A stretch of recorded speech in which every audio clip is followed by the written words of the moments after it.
हालांकि खुल के समर्थन करने और बिना शर्त समर्थन करने के पीछे भी बहुत सारे फैक्ट्स होते हैं। नेता प्रतिपक्ष होने का एक फायदा उसको जरूर मिल रहा है कि स्पीकर अगर होता है सत्ता पक्ष का, तो डिप्टी स्पीकर जो है वो विपक्ष का करवाने के लिए बहुत ज्यादा जोर लगाया जाए। इस बार इतनी चर्चा हो रही है कि स्पीकर कौन होगा, डिप्टी स्पीकर कौन होगा। ये सारी चर्चाओं के पीछे का कारण है कि भारतीय जनता पार्टी इस बार थोड़ी कमजोर। ये भी तय करना है कि इसमें जेडीयू की भूमिका क्या होगी, टीडीपी की भूमिका क्या होगी, और इस भूमिका के साथ बहुत सारी बातें हमने पहले भी कही है। पनोरमा ग्रुप, जो सोचता है वो करता है, आपके अपने सपनों का आशियाना।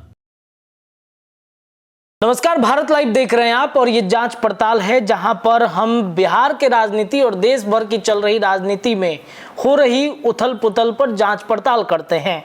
नरेंद्र मोदी की सरकार तो बन गई है, सांसदों का जो शपथ था वो अब संसद भवन में होगा। इसकी तारीख का इंतजार सभी सांसद कर रहे हैं, चाहे वो पक्ष के हों विपक्ष के हों, यानी कि जो तमाम जो सीटें हैं, इन सीटों पर जिन सांसदों का चुनाव हुआ है वो सांसद संसद भवन में जाकर शपथ लेंगे। 2024 से अगले 5 सालों तक वो सांसद अलग अलग सत्रों के दौरान बैठेंगे, लेकिन उन सत्रों में बैठने के पहले स्पीकर कौन होगा, इसको लेकर के खूब चर्चाएं चल रही हैं। देश भर में स्पीकर पद को लेकर गहमा गहमी तेज है।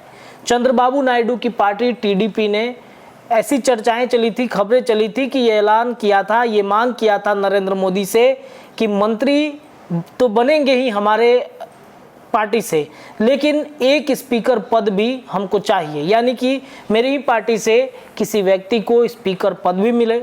अब इस पर तानातानी है कि क्या वाकई में नरेंद्र मोदी चंद्रबाबू नायडू की ये बातें मानेंगे या फिर अपने भारतीय जनता पार्टी की तरफ से किसी को स्पीकर पद की जिम्मेदारी सौंपेंगे। देखिए, स्पीकर पद की जिम्मेदारी बड़ी जिम्मेदारी होती है।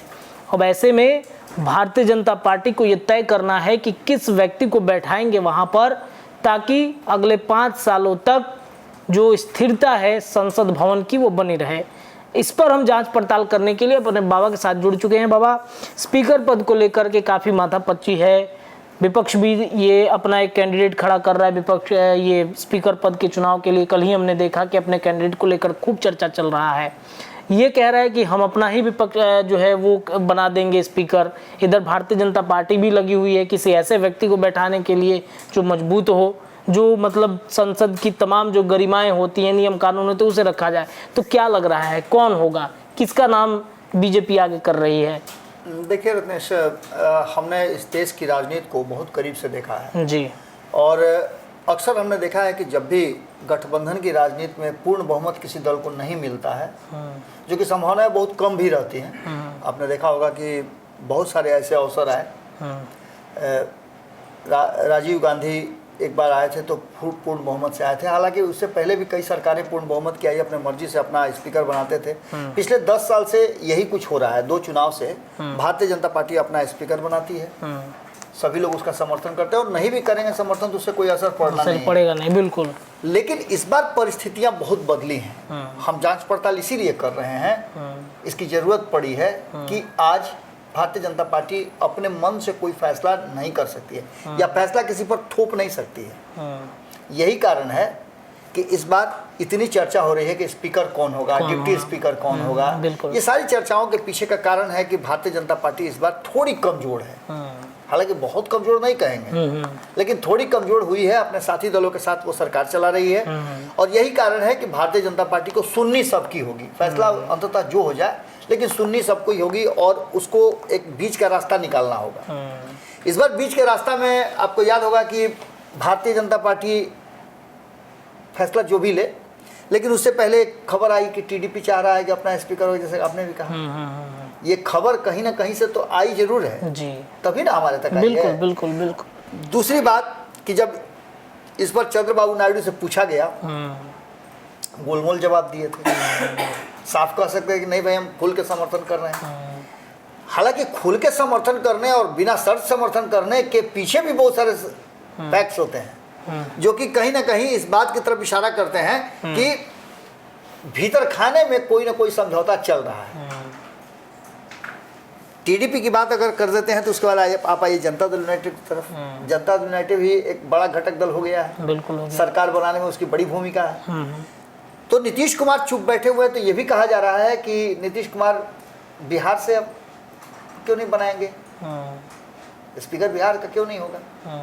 इस बात को लेकर के भी इससे पहले भी बिहार के स्पीकर वहां रह चुके हैं, मीरा कुमार यहीं से थी। बिल्कुल। इन सारी चीज़ों को लेकर के एक समीकरण बैठाने की कोशिश की जा रही है और इस समीकरण में कई ऐसी बातें हैं जिसको लेकर के विपक्ष भी इस बार हावी है। कारण कि विपक्ष को 10 साल में पहली बार यह मौका मिला है, विपक्ष का तमगा मिला है उसको। इससे पहले तो कम संख्या के कारण उसको नेता प्रतिपक्ष का भी वैल्यू मौका नहीं मिल रहा था। लेकिन इस बार नेता प्रतिपक्ष की 17वीं लोकसभा तक उसके पास कोई नेता प्रतिपक्ष नहीं था। केंद्र की सरकार अपने रॉ में चलती थी, लेकिन इस बार नेता प्रतिपक्ष होने का एक फायदा उसको जरूर मिल रहा है कि स्पीकर अगर होता है सत्ता पक्ष का, तो डिप्टी स्पीकर जो है वो विपक्ष का करवाने के लिए बहुत ज्यादा जोर लगाया जाएगा और इन सारी चीजों में बहुत सारी बातें सामने नजर आएंगी। मतलब इस बार की जो 18वीं लोकसभा चलेगी 5 सालों तक, बड़ी ट्विस्ट रहेगी उसमें। बहुत ट्विस्ट रहेगा। इसके अलावा आपको बता दें कि जो विशेष सत्र बुलाया गया है, जिसमें आपने शुरुआत में बताया भी कि विधायकों का, माफ कीजिएगा, सांसदों का शपथ ग्रहण होगा। 24 जून से 3 जुलाई तक ये सत्र बुलाया गया है, जो विशेष सत्र है। इस सत्र के दौरान जो 543 सांसद जीत करके आए हैं वो शपथ ग्रहण करेंगे। इसी बीच में 26 तारीख को एक डेट रखा गया है कि स्पीकर का चुनाव होगा। स्पीकर के चुनाव में कई नाम हमारे सामने आ रहे हैं। संसदीय कार्य मंत्री किरण रिजिजू ने ये बातें कही कि 18वीं लोकसभा के लिए जो 9 दिवसीय बैठक बुलाई गई, सत्र बुलाया गया है, उसमें ये सारे फैसले होंगे। शपथ ग्रहण के साथ साथ ये सारे फैसले होंगे और इसके साथ साथ ये भी तय करना है कि इसमें जेडीयू की भूमिका क्या होगी, टीडीपी की भूमिका क्या होगी। और इस भूमिका के साथ बहुत सारी बातें हमने पहले भी कही हैं। आपको याद होगा कि भारतीय जनता पार्टी के पास कई नाम हैं जी। ओम बिरला का नाम है, जो पहले बन चुके हैं, 17वीं लोकसभा के स्पीकर रह चुके हैं। उससे पहले भी कई नाम सामने नजर आ रहे हैं। कई वरिष्ठ लोग हैं जिनको स्पीकर बनाया जा सकता है। कई राज्यों में इस बार नई एंट्री हुई है, उस राज्य से भी बनाया जा सकता है। ये सारे सामंजस्य, सारी समीकरण भारतीय जनता पार्टी बैठा रही है। इसी बीच में एक नाम आया कि टीडीपी अगर विरोध कर रही है तो क्यों नहीं टीडीपी के जो प्रमुख हैं चंद्रबाबू नायडू, उनकी पत्नी जो है, उनकी बहन है पुंदेश्वरी, जो कि आंध्र प्रदेश में भारतीय जनता पार्टी की अध्यक्ष भी हैं, उनको क्यों नहीं बना दिया जाए कि टीडीपी को किसी न किसी रूप में साध लिया जाएगा और वहां चंद्रबाबू नायडू जो है विरोध भी नहीं कर पाएंगे और खूंटे से बंध भी जाएंगे। रिश्ता भी तो कोई चीज होता है जी, बंध जाएंगे। लेकिन आपको बता दें कि इससे भी बड़ी बात जो इस बार हो रही है कि आपने बिहार में देखा होगा कि जो चुनावी प्रक्रिया हुई है, बिहार ने फुल सपोर्ट एनडीए गठबंधन को किया है, लेकिन कुछ लेकिन रह गया है और वो लेकिन था 10 सीटों पे हार। बिल्कुल। पिछली बार 9 सीटें उसके हाथ से गई, जीती हुई। इस बार 9 सीटों के अलावा 1 सीट और भी गई, मतलब 10 सीटें गई। तो ऐसी स्थिति में भारतीय जनता पार्टी के लिए बिहार को साधना, और बिहार में चूंकि लोकसभा का चुनाव के बाद विधानसभा का चुनाव होना है, इसको लेकर के भी बहुत सारी संभावनाओं पर विचार किया जा रहा है। और इस विचार के बाद जो बातें तय की जा रही हैं वो साफ साफ बता रही है कि कहीं ना कहीं भारतीय जनता पार्टी को बहुत सोच समझ के फैसला करना होगा।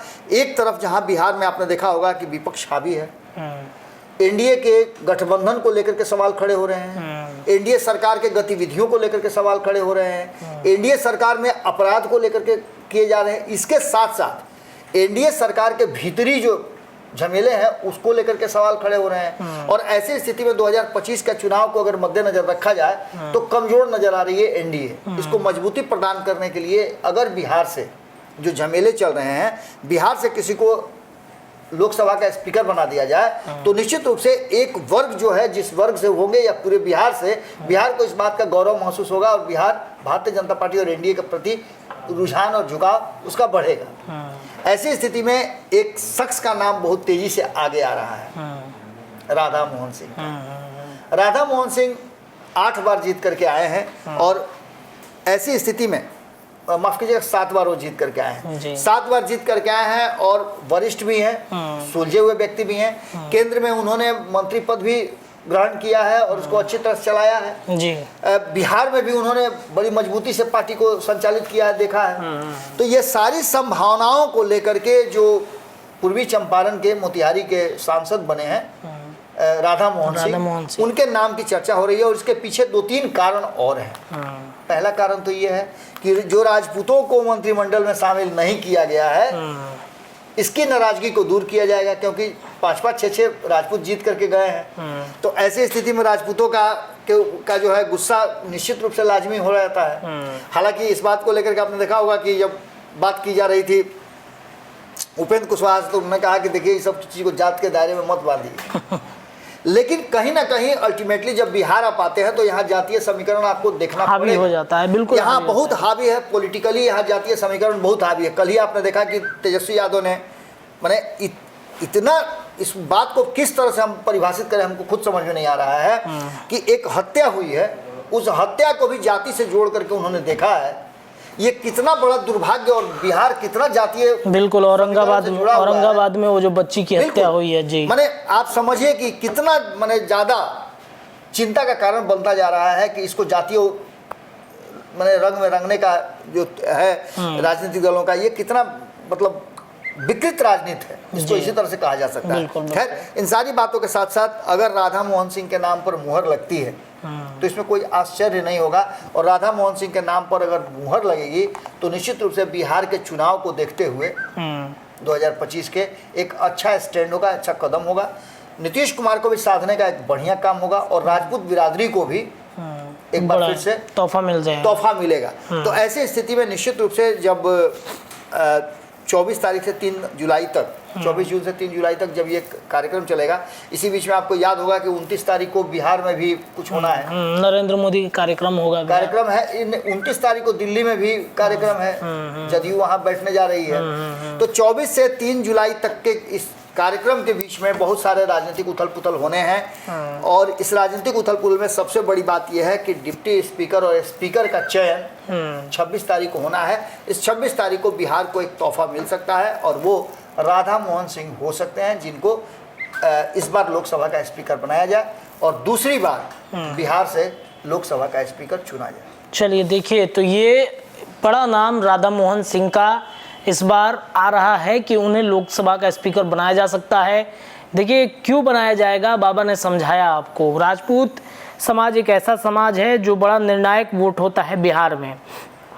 हर क्षेत्र में उसकी भागीदारी सरकार बनाने और सरकार को बिगाड़ने की स्थिति में होता है। और इस बार के चुनाव में तो वैसा देखने को मिला है, जहां शाहाबाद के 6 सीटें भारतीय जनता पार्टी ने गंवाई हैं, उसकी वजह सिर्फ और सिर्फ राजपूत समाज से आने वाले लोगों ने नाराजगी दिखाई है। चूंकि टिकट उनके नेता को नहीं दिया गया, तो राधा मोहन सिंह को बिठाकर एक संदेश और उन्हें मनाने की कोशिश की जाएगी। अभी की जांच पड़ताल में इतना ही, लेकिन अन्य चर्चाएं भारत लाइव पर लगातार जारी रहेंगी। हमारे चैनल के साथ आप जुड़े रहिए, अपनी राय रखिए, जुड़े रहिए हमारे चैनल भारत लाइव के साथ। बहुत बहुत धन्यवाद। पनोरमा ग्रुप, जो सोचता है वो करता है। अगर ये वीडियो पसंद आई और वह बिहार के राजनीति और बिहारियत से सरोकार रखेनी तो सब्सक्राइब बटन दबा के चैनल के सब्सक्राइब कर ली। ओजे एगो घंटी बा, ओकरा बटन दबा देला से कुल सटीक और मारक खबर रुआ मुफ्त में मिल जाई। अगर रुआ पत्रकारिता के हमनी के नया प्रयोग में सहयोग कर चाहतानी तो ज्वाइन बटन दबा दी। पेटीएम नंबर नोट कर ली 9386816700। धन्यवाद।